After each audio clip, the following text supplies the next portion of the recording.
తెలంగాణ ప్రభుత్వం కార్మికుల కనీస వేతనాలపై కీలక నిర్ణయం తీసుకుంది.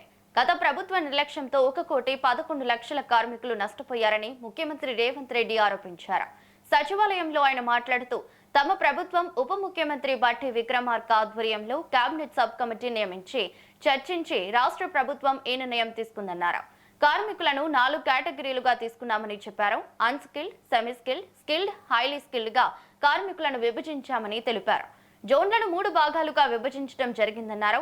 అన్స్కిల్డ్ కేటగిరీలో కనీసం వేతనాన్ని 12,750 రూపాయల నుంచి 16,000కు, సెమీ స్కిల్డ్ కేటగిరీలో 13,152 రూపాయల నుంచి 17,000కు, స్కిల్డ్ కేటగిరీలో 13,772 నుంచి 18,500కు, హైలీ స్కిల్డ్ కేటగిరీలో 14,607 నుంచి 20,000కు పెంచామని వివరించారు.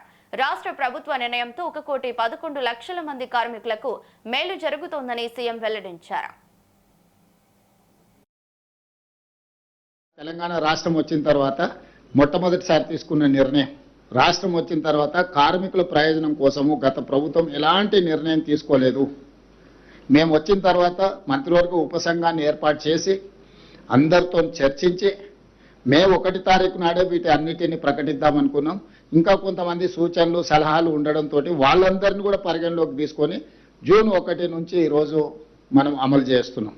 కాబట్టి ఇది ప్రభుత్వం తన బాధ్యతను గతంలో వదిలేయడం వల్ల గత ప్రభుత్వం ఈరోజు ఈ ప్రభుత్వం ఆ కార్మికులను దృష్టిలో పెట్టుకొని పెట్టుబడులు పెట్టే పరిశ్రమల యజమానులను కూడా పరిగణలోకి తీసుకొని ఇద్దరికి ఉభయతారకం ఇరువైపులా ఉపయోగపడే విధంగా చట్టాన్ని నియమాలను ఒక క్రమ పద్ధతిలో అమలు చేయాలని ప్రభుత్వం ముందుకు వచ్చి ఈ నిర్ణయం తీసుకున్నది.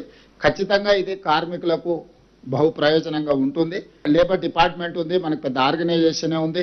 ఎవరు ఫిర్యాదు వచ్చినా లేబర్ కమిషనర్ దగ్గర కానీ లేకపోతే జిల్లాల వ్యవస్థ ఉన్నది.